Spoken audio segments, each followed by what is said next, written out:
이 새벽에 주실 하나님의 말씀 룻기서 1장 6절에서 10절 말씀입니다. 그 여인이 모압 지방에서 여호와께서 자기 백성을 돌보시사 그들에게 양식을 주셨다 함을 듣고 이에 두 며느리와 함께 일어나 모압 지방에서 돌아오려 하여 있던 곳에서 나오고 두 며느리도 그와 함께하여 유다 땅으로 돌아오려고 길을 가다가 나오미가 두 며느리에게 이르되 너희는 각기 너희 어머니의 집으로 돌아가라. 너희가 죽은 자들과 나를 선대한 것 같이 여호와께서 너희를 선대하시기를 원하며 여호와께서 너희에게 허락하사 각기 남편의 집에서 위로를 받게 하시기를 원하노라 하고 그들에게 입맞춤에 그들이 소리를 높여 울며 나오미에게 이르되 아니니이다. 우리는 어머니와 함께 어머니의 백성에게로 돌아가겠나이다 하는지라. 고마우신 하나님 아버지, 새해 첫 주간을 주님 앞에 예배하며 결단하며 서게 하심을 감사합니다. 말씀이 생명이시오니 생명의 말씀을 우리에게 주시옵소서. 결단하게 하옵소서. 새롭게 하옵소서. 하나님, 한 해 동안도 주의 은혜를 힘입어 승리하며 걸어가는 복된 한 해가 되게 하시고 특별히 기도의 제목들을 안고 하나님 앞에 부르짖고 간구하며 기도합니다. 사업과 경제와 직장과 자녀와 또 결혼 문제와 그리고 또한 건강과 영적인 문제, 교회 문제, 주님 계획하고 있는 하나님 필요의 모든 문제 하나님 앞에 입을 넓게 열고 기도하오니 선한 뜻 안에서 주여 응답하여 주사 주께서 공급하시고 필요를 채우시며 살리시며 인도하고 계심을 간증하며 살아갈 수 있도록 하나님 은혜를 더해 주시옵소서. 감사드리며 예수님 이름으로 기도합니다. 아멘. 어제나 오늘이나 동일하신 만복의 근원 되신 하나님께서 우리 사랑하는 성도님들의 가정에 평강과 복주심이 넘치시게 부어주시기를 축원합니다. 지금 세상살이가 너무나 힘들고 어렵습니다. 국가에서 또 광주 지역에는 지원금을 1월달 안으로 준다는 그런 말이 있습니다만은 턱없이 부족하죠. 소상공인들에게도 물질로 채워준다고 하지만 지금 그분들이 받고 있는 고통이라고 하는 것은 이루 말할 수 없는 그런 고통 속에 있다. 그래서 우리는 이런 많은 어려움들이 예상되고 있는 새해에 우리가 지금 룻기서를 보면서 우리는 이 나오미 가정을 통해서 고난을 통과하는 시기에 어떻게 하나님께 나아가야 하는가를 우리가 함께 묵상하고 있습니다. 오늘 말씀을 통해서 결단하라라는 제목으로 함께 말씀을 나눌 텐데요. 나오미는 가난을 피해서 모압으로 내려갔지만 되는 일이 하나도 없었습니다. 죽으라고 일만 했지. 그 10년 동안 남는 것이 없이 남편 죽고 두 아들을 죽고 빈털터리 인생이 되었다. 오늘의 본문에 보면은 모든 것을 잃고 모압에 살고 있던 나오미에게 변화가 찾아왔습니다. 6절에 보면은 모압 지방에서 돌아오려 했다라고 성경이 말씀하죠. 그러니까 이것은 나오미 마음에 심경의 변화가 생긴 겁니다. 아, 이제는 안 돼. 여기서 머물 수 없어. 라고 하는 터닝 포인트. 이것이 심경의 변화를 보여주고 있는데요. 적어도 두 가지 이유가 있었다고 생각합니다. 첫째는 모압에 가서 잘된 것이 하나도 없어요. 여러분, 세상에 나가서 잘되면 돌아올 이유가 없죠. 그런데 제가 경험하는 믿음의 사람들, 예수 그리스도를 믿고 있다가 정말 구원받은 사람들이 예수를 등지고 세상과 돈을 따라서 세상 즐거움과 쾌락 속에 사신 분들은요, 돌아옵니다. 세상이 즐겁고 행복하고 좋으면 안 돌아오겠죠. 돌아올 수밖에 없어요. 왜 그러는가?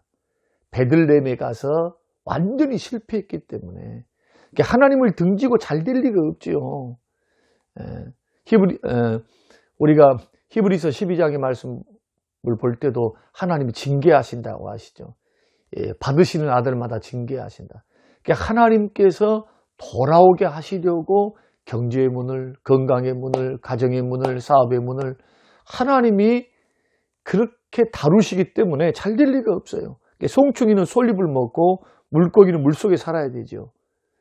풍요로울 때나 가난할 때나 힘들 때나 기쁠 때나 예수 믿는 사람들은 예수 믿는 사람 예수 안에 있어야 참 행복하고 참 기쁨이 있고 참 축복이 있거든요. 그러니까 돌아오는 겁니다. 그러니까 예수님 안에 있을 때 우리 보십시오. 예수님을 믿는 믿음 안에서 만나는 고난은 지나가는 고난입니다. 예수님이 함께 하시는 고난입니다. 그래서 그 고난 때문에 이처럼 패가망신하지 않습니다. 하나님이 그렇게 놔두실 리가 없어요. 하나님의 능력으로 보호하시죠. 또 나오미는 모든 것을 잃고 난 뒤에 깨달은 경향이 있습니다. 남편을 하나님께서 데려가셨을 때 그때 깨달았다면, 첫째 아들을 데려가셨을 때 그때 깨달았다면 얼마나 좋았을까. 나오미는 이렇게 생각했을 것입니다. 하나님의 품을 떠나면 망하는구나. 그래서 베들레헴으로 돌아왔을 때 그 많은 나오미를 아는 사람들이 나오미가 왔다 하고 반갑게 맞이했을 때, 아니다, 나를 나오미라고 기쁨이라고 말하지 마라. 나를 말하라고 말하라. 나는 인생이 고난받아서 쓰다. 하나님이 나를 망하게 하셨다. 그렇게 이야기합니다. 하나님이 빈털터리가 되게 해서 돌아오게 하셨다. 하나님이 품을 떠나면 망한다는 것을 깨달은 겁니다. 하나님의 징계를 받았다. 이게 첫 번째 나오미의 심경의 변화고, 두 번째는 직접적인 변화는 뭐냐. 6절 보면은 하나님께서 하나님의 백성들을 돌아보셨다고 하는 소식을 들은 겁니다. 그러니까 돌보셨다라고 하는 거, 고난을 감찰하셨다, 형편을 보살펴 주셨다라고 하는 말씀입니다. 그러니까 하나님께서 고통 중에 있는 하나님의 백성들을 어떻게 하셨다는 겁니까? 기억하시고 징계를 거두셨다는 겁니다. 양식을 주셨다는 거예요. 이게 나오미에게는 무슨 소식일까요? 기쁨의 소식, 복된 소식. 그런데 기쁜 소식을 듣고 그 자리에 머물러 있었다면 어떻게 됐을까? 여러분, 한번 상상해 보는 것도 좋겠습니다. 이런 좋은 소식이 들렸는데도 만약에 그곳에 그대로 머물러 있었다면 어떻게 됐겠습니까? 자존심 상한다고, 여러분, 부끄럽다고, 평안하게 나왔는데 돌아갈 때는 빈털들이 돼서 남편을 잃고 두 자식 다 잃어버렸으니 얼마나 가련한 인생입니까? 부끄러워서 못 돌아가겠다. 자존심 찾고, 여러분, 여러 가지 핑계거리를 대고 돌아오지 않았다면 어떻게 됐을까요? 보아스의 장모가 될 수 있었겠습니까? 다윗 왕의 직계 조상이 될 수 있었겠습니까? 예수 그리스도의 계보에 올라가는 그 영광을 누릴 수 있었겠습니까? 그가 돌아옴을 통해서 영적인 축복을 받고요. 그 평생에 남편과 자식이 해줄 수 없었던 물질적인, 보아스가 부자였거든요. 엄청난 부자였습니다. 먹고 살 것이 해결이 딱 돼버려요, 한 방에. 그래서 이 돌아오는 결단이 나오미에게는 축복의 전환점이 되었다. 축복의 결정적인 전환점이 뭐냐? 바로 돌아오는 것. 그렇습니다. 사랑하는 성도 여러분, 나오미가 꿈에라도 이런 축복, 평생 먹고 사는 축복, 또 다윗 왕의 조상이 되고 가문의 영광, 그 후손을 통해서 예수 그리스도가 이 땅에 오서 만왕의 왕, 우리 구세주가 오실 것을 어떻게 알았겠습니까? 그가 결단한 이유는 딱 하나죠. 하나님은 자기 백성을 돌아보신다. 하나님은 징계하셨다가도 쌓아내신다. 회복시키신다. 여러분, 이 하나님이 돌보신다. 은혜롭게 세우신다. 은혜로운 하나님을 바라볼 때, 도우실 하나님을 바라볼 때, 내가 홀로 남겨져서 고통 중에서, 힘듦 중에서, 하나님 징계 속에서, 힘듦 속에서 내가 가야 할 곳은 주님의 품이구나. 나를 도우실 분은 주님밖에 없구나. 내가 돌아가서 하나님의 긍휼 안에 살아야지, 은혜 안에 살아야지 라고 하는 간절한 사모함. 좋은 소식을 듣고 사모함이 생긴 겁니다. 나도 그 은혜에 동참해야지, 그 긍휼하심을 맛보아야지. 돌아오게 되는 결정적인 요인, 이 연단 속에서 믿음이 자란 것이죠. 그렇습니다. 우리는 하나님 앞에서 우리의 인생을 풍요롭게 가져가기 위해서 복된 소식을 자꾸 들어야 됩니다. 복된 소식.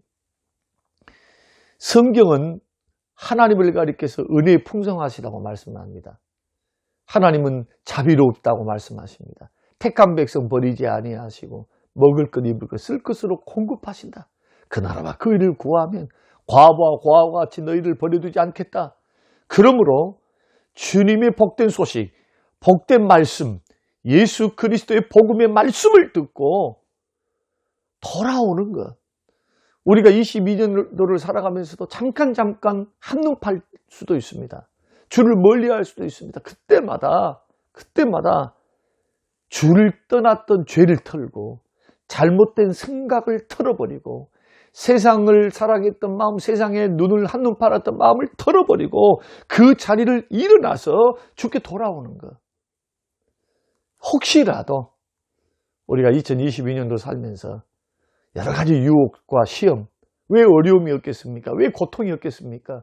열심히 신앙생활하고 기도해도 어려움이 우리에게 찾아올 수가 있는데 그때에 여러분 새롭게 출발하는 마음으로 언제나 모든 불신앙의 자리를 다 털고 주님 앞에 나오시기를 주님의 이름으로 축원드립니다. 이럴 때 하나님께서는 뭘 주시느냐? 회복을 주십니다.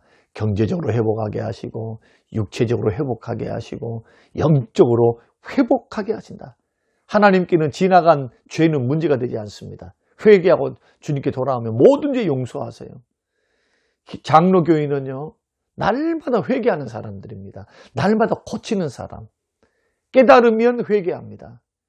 하나님이 오늘 어제까지 내가 깨닫지 못하고 모르고 살다가 하나님이 나에게 말씀을 오늘 주셔서 성령으로 감동 주시면 오늘 깨달아요. 오늘 깨달으면 아멘. 자기의 잘못을 인정하고 하나님 앞에 회개하고 결단하고 우리가 다시 삶을 고치고 마음을 고쳐서 주를 바라보는 그 주를 신뢰함으로 다시 믿음의 길에 들어서는 그러한 삶. 계속적인 회개, 돌아오려 하여 결단이 필요합니다. 주께로 점점 가까이. 돌아온 사람들은 점점 주께로 가까이 주께 가까이 하는 것이 너희에게 복이다. 가까이 나아가는 것. 이것이 나오미에게 있어서 가장 중요한 축복의 전환점이 되었다는 것. 주께로 돌아오는 것. 주께로 가까이 나아가는 것. 축복의 전환점. 결단하시는 새해가 되시기를 주님의 이름으로 축원합니다. 고마우신 하나님 아버지, 오늘 주시는 귀한 말씀, 나오미의 생애를 바라보면서 어떻게 인생 역전을 가져올 수 있었는지, 결단할 때는 반드시 결단해야 되는 것. 주의 복된 약속의 소식, 복된 소식, 복음의 소식, 생명의 말씀, 축복의 말씀, 그 하나님 앞에 돌아오는 데에 머뭇거리지 않게 하시고 주께 가까이 나아가며 간절한 사모함을 가지고 은혜 받기 위해서, 긍휼 입기 위해서, 축복받기 위해서 축복의 하나님께, 긍휼의 하나님께, 은혜의 하나님 앞에 돌아오게 하옵소서. 날마다 나를 기억하고 날마다 하나님 앞에 가까이 나아가기를 소원하오며 예수님 이름으로 기도합니다. 아멘.